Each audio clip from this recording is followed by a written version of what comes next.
Gara-gara Tumblr bisa dipecat.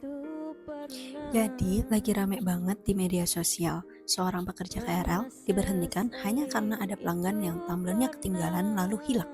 Dan pada akhirnya pekerjaannya yang harus menanggung akibatnya. Kedengarannya sepele ya, cuma Tumblr. Tapi di balik itu ada kenyataan pahit. Satu kesalahan kecil sering dianggap besar, apalagi di dunia pelayanan publik. Dan seringkali pekerja di lapangan yang jadi korban pertama tekanan pelanggan dan media sosial. Aku bantu jelasin ya dari sisi hukum ketenagakerjaan. Komplain pelanggan gak boleh langsung dijadikan alasan perusahaan untuk mem-PHK seseorang. PHK itu bukan hukuman instan.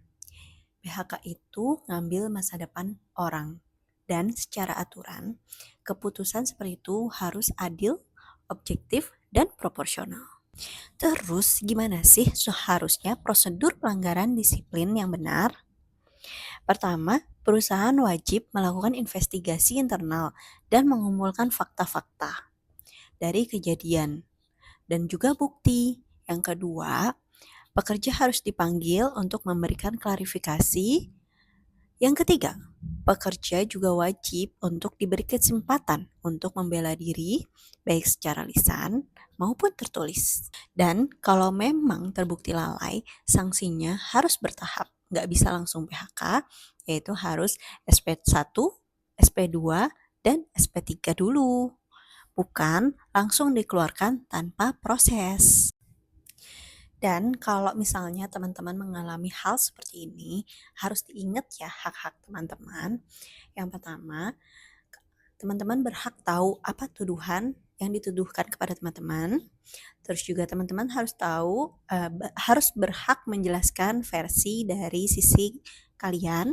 Dan juga berhak untuk menolak PHK sepihak dari perusahaan. Berhak meminta bipartit. Berhak untuk mediasi ke Disnaker. Dan juga teman-teman berhak untuk menggugat ke Pengadilan Hubungan Industrial kalau prosedurnya ada yang dilanggar untuk hukuman disiplin. Pekerja itu adalah manusia, bukan tameng, dan juga bukan tumbal kalau ada komplain. Terus menurut kamu, adil nggak sih kalau misalnya gara-gara satu Tumblr bisa mengubah hidup seseorang? Tulis pendapat kamu ya di kolom komentar. Dan follow aku untuk bahas hukum dengan cara simpel dan gak bikin bingung.